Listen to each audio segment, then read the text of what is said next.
How's it going in Domo Domo, everybody? Welcome back to another episode of Otaku's Journey, and today's topic is Otaku Law. This is a pivotal topic because just as how time goes by and new things start to arrive, I do believe that we should hold our fundamentals. Some of our fundamentals would be the do's and don'ts, our values, and what we could look forward to. Let's go one by one. To start things off, there's a lot of preconception to when you're already an otaku, right? And some of them is you being like an ultra nerd. You being an ultra nerd, immediately a hikikomori. You don't really go outside that much, right? You're just a home dweller. Basically, you're just not really doing anything like a normal fellow citizen would do. Is this a norm? It depends on where you're going to, and it also depends on the severity of the matter. But then I would also say that that's a very big stereotype. I do believe that otakus it's such a wide facet. It's such a big ecosystem, and to tell that, oh, if you're an otaku, you're a home dweller, all you do is just play games or just read comic books. That's I feel like that's such a traditional way of thinking of what otakus are.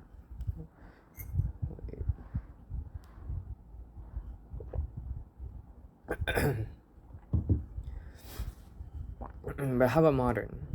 Has modern changed that tradition? Short answer, yes and no. It changed.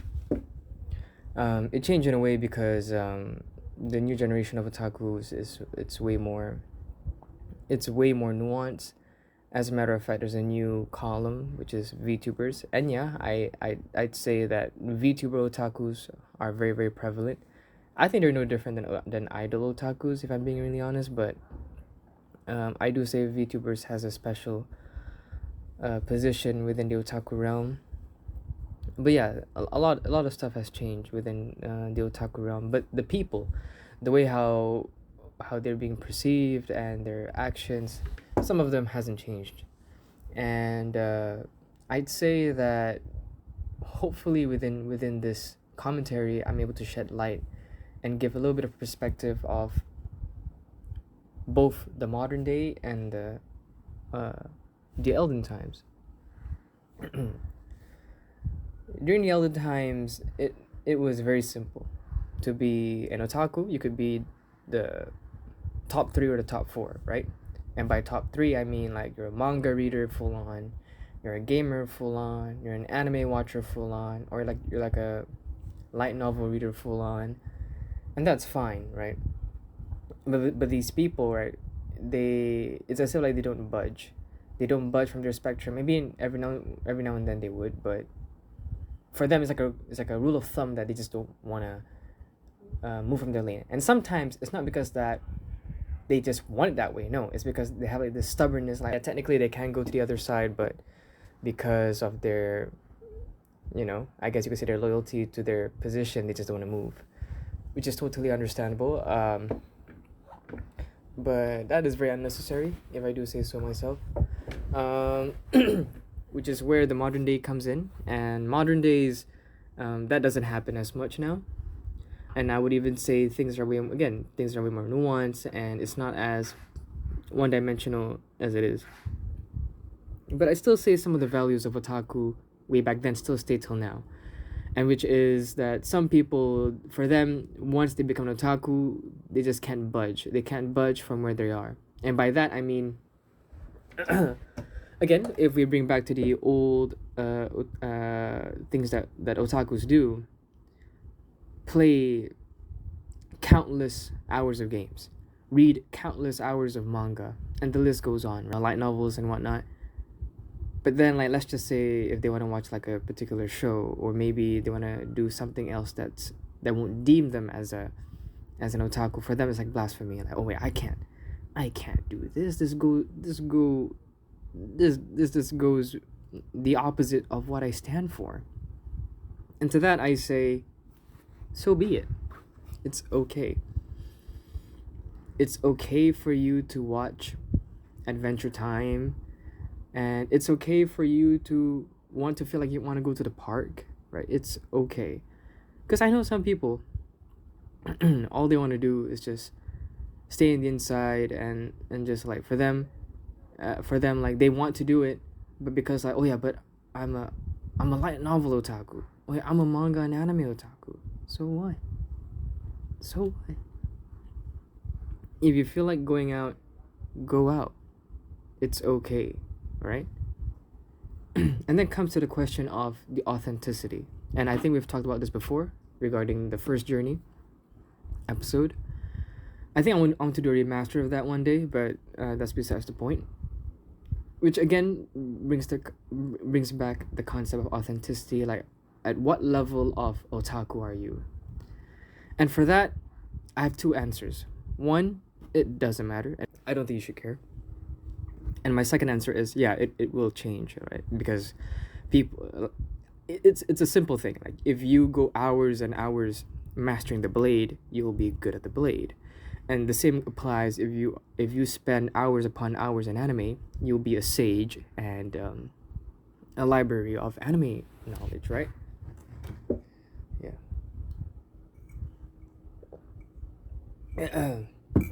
And the same rule applies to anything. But people shouldn't hold that to a high pedestal. I believe once you hold that to a high pedestal to your own detriment, that's where you fall. Let me elaborate. Let's just say you're reading a manga right now. You're reading One Punch Man. And you want to be so informed of One Punch Man that you want to read it every single time you finish it, you want to read it again. And that's fine, you know. That just means you love the manga. But now it comes to a point that not only you're well versed with the manga, and now you have like this I would say self-inflicted mission for you to not only just to be well informed, you need to be very precise and very detailed with your memory.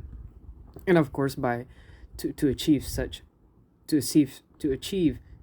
feats, you gotta you gotta put in the hours, right? So you want to do that even more. And at that point, and again, it depends, maybe you like it, and if you like it, it doesn't matter. But if it becomes redundant, if it becomes like taxing, if it becomes like you doing your daily chores has been hindered, or you doing your obligations has been hindered, or your job, at that point, is this really for the right thing? And all of this, for some of the otakus, for them, oh, this is just in case if anyone were to ask them some of the most detailed questions. Like, for example, okay, how many push-ups did One Punch Man did specifically, you know? And does it go in order between the sit-ups and stuff, like, you know? And they want the specific chat bubble within the comic book and the specific manga panel. It's I mean, I do know people like those exist, because, you know, it's just it's the theory of equivalence. And yes, although these people do exist, right? I think it's okay for us to not be as sharp, right?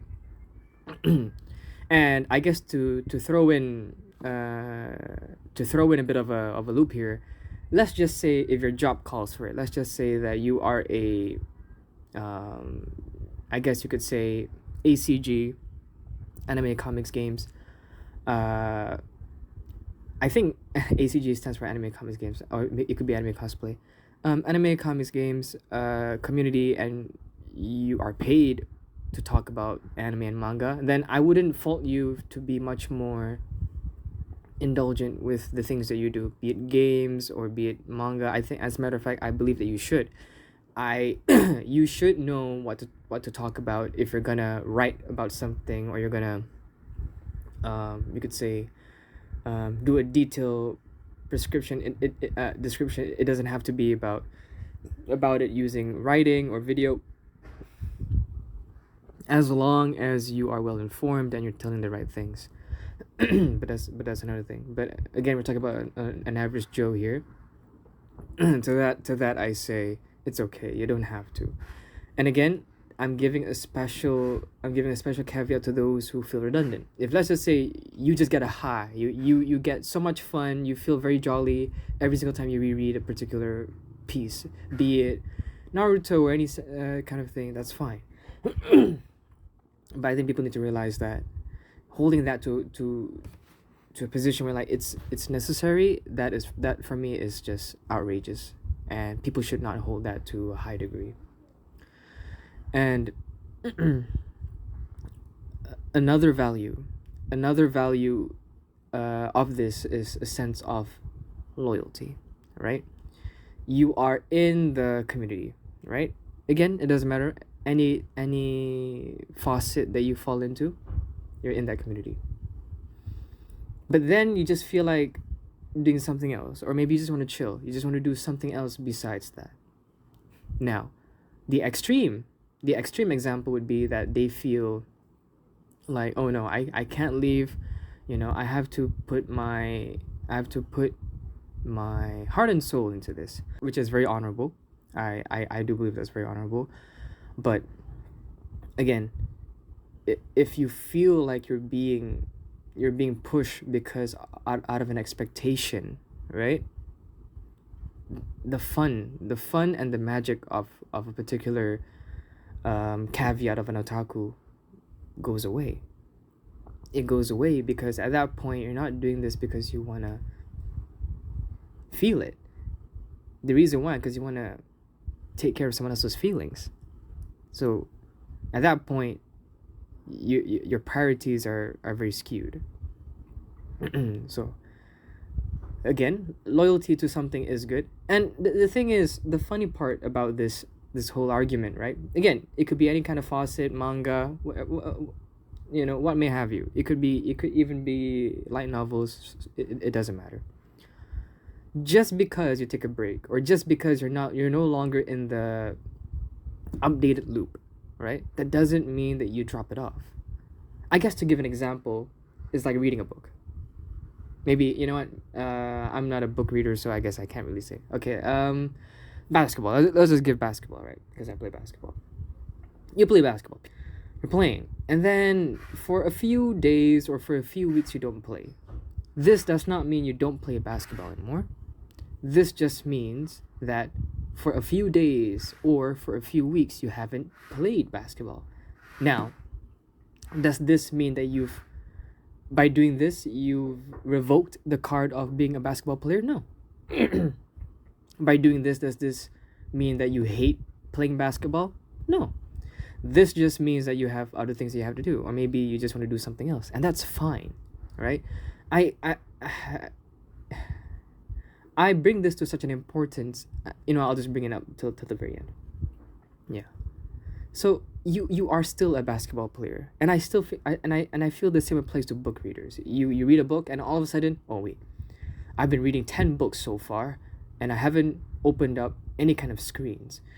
And if I open up a screen right now, I'm gonna lose my streak. This is bad. Don't think like that. It's okay. And okay, first of all, I don't dictate the way how you should think. But imagine having unnecessary stress because of the rules that you put upon yourself, just because you want to hold on to that streak. You're so loyal to such of these unnecessary values. And again, this is different to the ones who like it. I'll always give exception to the ones who have a feeling of excitement or joy when reading it for hours upon end. It's fine. But to those who want to do something else, maybe they want to do a bit of skip rope, walk on the park, right? Like walk around the park. I'm not saying walk on the park as in it's easy, but like they want to walk around the park. You can. It's okay to not touch the book. It's genuinely okay. Then yeah, you can do it. Yeah. All right. And now we go on to the do's and don'ts, right? So the do's when becoming an otaku. Number 1. Now this may shock you. Have fun. Have fun in being this community. I genuinely believe that the element of fun has been, I guess you could say, it's like a needle. Is a needle stuck in a haystack? It's just impossible for you to find it, because there's so many unspoken and expected rules that you should apply just because you just entered in this community, and again, it applies to every faucet. It's very unhealthy, and at that point you'll understand why. and and some people, they would be very aware, they would be very aware that they don't have to do it, but because that they want to hold on to that authenticity, they want to be, they want to be like a true like pure blood otaku, they would do whatever it takes. And again, that's very commendable. I'll say it now, for those who wants that affirmation, I applaud for your hours. Like, it's great. I'm proud of you.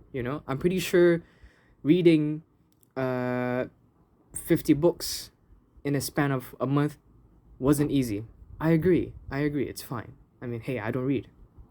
However, if you don't find it exciting, if this thing makes you feel like a chore, or it makes you feel like, oh, this is something that you got to reach your KPI, at that point, again, you got to ask yourself again, what's it all for? And if the answer is, well, I want to be a pure ... at that point, I don't know about that, And maybe the counter argument would be, well, you say that if they have fun, they can do it. How come when I try to do it, I can't? Again, for them, reading 50 books in a month, hours upon end, they don't feel it. But to those who feel like it's very daunting, it's tiresome, and again, it hinders you from doing the things that you actually really want to do. Again, see, that's where it differs. You have one, which is a fanatic, and then you have the other, which is just a hard worker on doing something just for affirmation, right? At that point, those two are completely different, and this is not to say they're not a fanatic. No, I do believe you have the heart of a fanatic, right? But in case of the soul, okay, and no, I'm not saying that I'm the soul inspector, but I think we can all agree we can distinctify between those who have the soul that loves this kind of things, right? And for them, indulging it for hours means nothing to them, and it's fine, and they can live by just this medium alone, and you can feel it. In comparison to the people who do it, and they do it just as much hours, if not more, but you could see the stress. You could see that there's like a regression going on, even though prior to that, and heck, lesser hours, or like a typical watching time, reading time would have been just as sufficient, Again, you can tell the difference. And again, the answer is simple. It's whether or not you're having fun, right? So again, one of the do's is, please have fun. Another do is that try out different things. You can indulge in the other facets of otaku, or you can do something else, and as you are doing something else, be it a different a different hobby, and at the same time you could also be, your own realm at your otaku sphere. That's fine. That is generally fine. And another do, I'd say, invite a friend, because maybe they've never been informed that otakus could be like this, and having more people realizing that, hey, the ecosystem here is actually pretty cool. That's all the better. That's generally all the better. Now, the don'ts, please don't put stress upon yourself. And why I say this, it's because, again, let's not forget our background. We watch anime, we play games because we want to escape reality. We don't want to face the stresses that the world presents us, right? And if we're gonna inflict more stress just because of us consuming this media, I think we're adding more bosses unnecessarily. So that's not good, right? Another don't, right?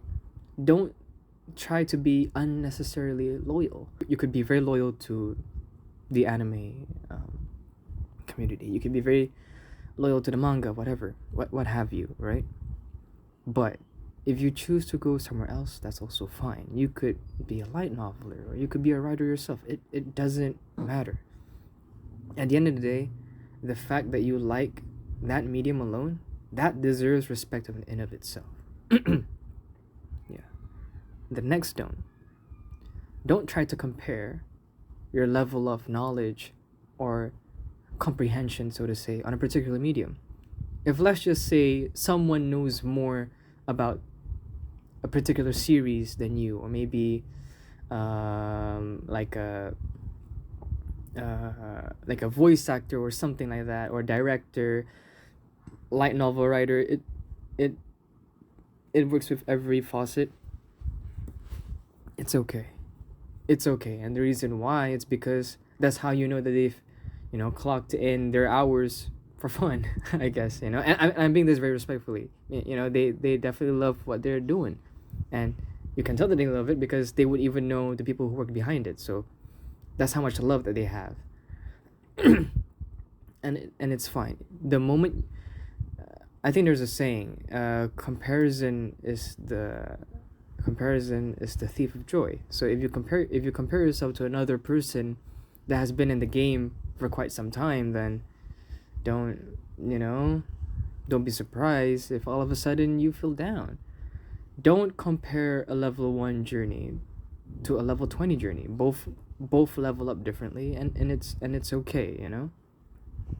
Both have their own battles, and just because, and I guess to bring this in gaming terms, if a level 1 player were to fight a level 5 enemy, is just as great as a level 20 player fights with a level 25 enemy. It's the difficulty and experience of difficulty is just the same. Okay? So yeah. And transitioning to the last thing, the future of otakus, I'd say that hopefully we could come into a future where we don't see this unnecessary stereotype where they think that we're hikikomoris, or we're really not helping society, we're incredibly down bad. I guess to put another don't is to not be that down bad. Like, come on guys, pull it together, but then I'd say that my last say for the future of otaku is that I wish that more people would see our community as something that, they're cool, and I want to know more. Like, and this is coming from a person that doesn't know. Like, and I know, but I'm giving an example, as in, like, if a person doesn't know anime and manga, I hope they could look at our community and be like, hey, I want to find out something like that, and yeah, that's really what I want to say. I want to bring this up. Oh yeah, and I guess to bring to connect to my previous point that I cut. I'm in this community for so long is to the point that I would see newcomers and they would bring the same responses. They would bring the same behaviors of what I used to be, because I used to be that extreme guy as well. I would watch hours upon hours of anime just because I wanted to prove to something, I want that particular affirmation. Then now when I think back, I am who I am, and if some people, they don't agree to it, so be it, right? They don't know what's going on in your life, and they don't know the amount of love that you have on a particular medium, right? Again, had they know, right, they wouldn't say those things. So yeah, I really want to bring this up, and I guess that's pretty much it, folks, and take care.